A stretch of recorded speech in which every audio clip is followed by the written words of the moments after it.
Un petit audio pour, vous raconter un petit peu ce qui se passe dans ce chapitre sur la saison des éclipses. Alors vous avez accès à cette vidéo qui est aussi une vidéo qui a été présentée sur YouTube, en première, mais qui est une, vidéo, qui vous raconte, hein, ce qui se passe durant, cette saison des éclipses. Saison des éclipses qui, va courir de la pleine lune à la nouvelle lune, donc il y a 15 jours pendant lesquels vous pouvez faire tous les exercices. Ce n'est pas un travail ponctuel, c'est un travail sur le long terme et il va falloir prendre le temps d'intégrer les informations. Donc vous avez la vidéo, vous avez la transcription, aussi de cette, vidéo qui est longue.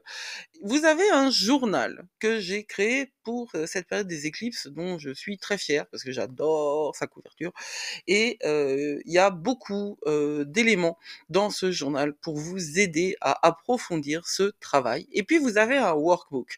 Le workbook, vous pouvez le télécharger ainsi que le journal à la toute fin du cours, hein, sur les grands boutons, jaunes qu'on ne peut pas, rater, qui sont les ressources associées à ce cours-là. Le workbook, c'est, plus spécifique, heu aux éclipses, sur les pleines lunes, sur les lunaisons pures. Le journal, c'est sur l'ensemble en fait de la, saison.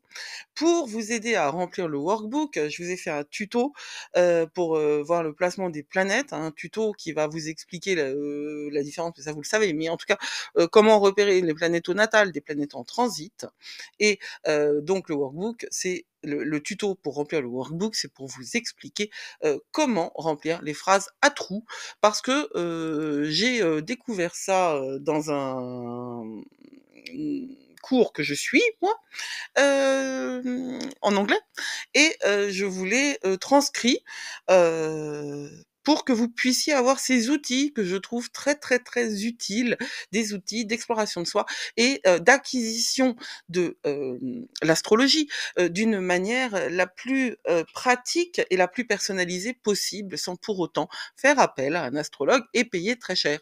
Donc n'oubliez pas que si vous avez la moindre question, il y a l'espace commentaire sous le cours, sinon il y a la communauté où vous pouvez poser des questions. Sinon, il y a Facebook, il y a Instagram, il y a Messenger, enfin bon, je ne suis pas inaccessible, c'est le moins qu'on puisse dire. Je vous souhaite une belle saison des éclipses, un beau travail personnel, prenez soin de vous et pour de vrai, le temps que vous dédiez à vous en ce moment, c'est un temps que vous dédiez aussi, au collectif et donc aux gens qui sont plus ou moins proches de vous. Ça n'est pas, égoïste que de prendre soin de soi en 2024. Alors, n'oubliez pas, vous êtes plus fort que vous croyez, mais vous avez aussi, besoin d'être, dans la compassion, la bienveillance et à commencer par vous. Si vous ne vous traitez pas avec compassion et bienveillance, eh bien, on ne vous traitera pas non plus de cette manière-là. Blessed be et n'hésitez pas avec les questions, n'hésitez pas, hein. Mercredi 10 mars, le soleil. Bah, ouais, j'ai commencé par le, donc on va finir soleil, il est toujours en bélier, mais c'est la lune dont on parle là et la lune, elle est toujours en taureau, elle va rester en taureau, jusque le 11 avril midi 2, donc jusqu'à jeudi. Notre lune en taureau a, de jolis aspects, qui fait que cette, journée va être propice à, ce travail, profond que demande la conjonction de Mars et de Saturne. Vraiment cette semaine-là, on peut difficilement faire oups, on peut difficilement faire, l'impasse sur les chroniques cosmiques. Il y a un article aussi, hein, dans le blog, c'est vraiment très, très complémentaire parce que c'est une semaine qui est vraiment très particulière. J'ai aussi beaucoup publié sur les réseaux, donc vous trouverez, hein, des posts sur Insta, sur Facebook et si vous trouvez pas, bah, c'est la bonne occasion pour chercher Astrologie et compagnie, pour liker, pour vous abonner, pour, suivre parce que, même, les gens qui me suivent depuis, longtemps, parce que je ne suis pas les règles d'Insta, pas encore. D'abord parce que je les connais pas vraiment et ensuite parce que j'ai un côté très, résistant en fait, mais bon, là n'est pas la question.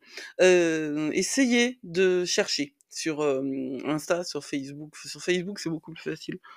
Astrologie et compagnie. Il y a une page et vous pouvez vous abonner et vous serez au courant de tout ce qui se passe dans le ciel, indépendamment de la lune. La lune en taureau, je vous l'ai dit, hein, c'est une énergie introvertie qui fait suite à celle du bélier et qui va donc ancrer ce qui est pensé en bélier. Et comme elle est sextile à Mars, hein, ce mercredi 10 avril de 11h04 à 14h33, elle va nous aider à nous exprimer et à réellement faire ce qu'il faut par rapport à ce qui nous passionne, hein, ce qui est notre chemin de vie. Et elle va nous permettre de le faire de la manière qui est la plus propice à l'intérieur de cette conjonction entre Mars et Saturne. Et puisque Mars est sextile, Mars est conjoint, pardon, à Saturne, la Lune est obligatoirement, si elle est sextile à Mars, elle est obligatoirement sextile à Saturne aussi. C'est juste une demi-heure plus tard, parce que voilà, il y a quelques degrés d'écart. La Lune sextile à Saturne, ça fait partie des transits qu'on peut considérer comme un petit peu sombres, un petit peu moins fun, mais c'est parce que Saturne a tendance à avoir très mauvaise réputation. Cette dimension sérieuse, elle est nécessaire. On peut pas être joyeux si on n'est pas sérieux à certains moments. On ne peut pas tout le temps chanter. Hein. Il y a bien des moments où il faut se reposer, il y a bien des moments où il faut cadrer, il faut organiser. Et quand la Lune est sextile à Saturne et qu'elle est sextile à Mars et que Mars hein, est conjoint à Saturne, eh ben, c'est exactement le bon moment pour ça.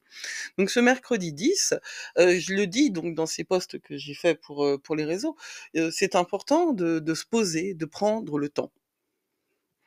De prendre le temps de se projeter dans l'avenir et de faire ce qu'il est nécessaire de faire pour que vos projets ne soient pas que de vagues rêveries. Et pourquoi c'est si important que ça, que vos projets ne soient pas de vagues rêveries? Eh ben parce que quand on se rend pas compte en fait que quand nos projets n'aboutissent pas, ça fait une espèce de pollution énergétique dont on ne sait pas trop quoi faire et on a tendance après à le rejeter sur les autres, à le projeter négativement sur les autres, sur ceux qui ont réussi ou sur ceux à qui on en veut pour telle ou telle raison.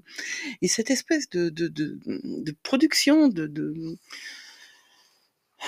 mauvaises vibrations, on peut tout à fait le limiter, hein, c'est comme le CO2. On peut le limiter par des gestes simples. Hein, et pour notre développement personnel, pour notre développement spirituel, ben, il s'agit surtout d'être clair et puis de se donner les moyens de réussir. Et si on ne réussit pas, de comprendre pourquoi et surtout de se donner les moyens de comprendre. Qu'est-ce que c'est que la réussite hein, pour soi? Qu'est-ce que c'est que l'échec? Alors, cette journée du mercredi 10, elle va quand même être sous le signe de quelque chose de plutôt positif parce que on est juste à la limite de la conjonction du Casimir de demain. Donc, on est sous les rayons. On peut se sentir complètement cramé par l'énergie, mais on peut se sentir aussi complètement porté. Et il y a donc de 19h37 à 23h une conjonction entre la Lune et Jupiter. Et de toute façon, la conjonction entre la Lune et Jupiter, c'est toujours quelque chose de magique, de généreux et d'abondant. Donc, c'est véritablement un moment où on peut se connecter aux autres, se connecter à nos proches ou se connecter à ceux avec qui on a envie de faire des choses, que ce soit des projets créatifs ou des projets professionnels. C'est un excellent moment pour communiquer nos idées ou pour les exprimer, parce que la communication, c'est envers évidemment les autres, mais ça peut être aussi par l'écriture, ça peut être aussi par la création. Profitez de cette énergie-là et la journée se termine avec la conjonction de la Lune et d'Uranus. Là, il y a un écart plus important, hein, il y a un écart de 3 heures parce que Jupiter et Uranus ne sont pas encore conjoints. Jupiter et Uranus vont être conjoints exactement le 21. Je vérifie parce que comme je non, voilà, Jupiter et Uranus sont conjoints exactement entre le 15 et le 26, mais la date exacte, mais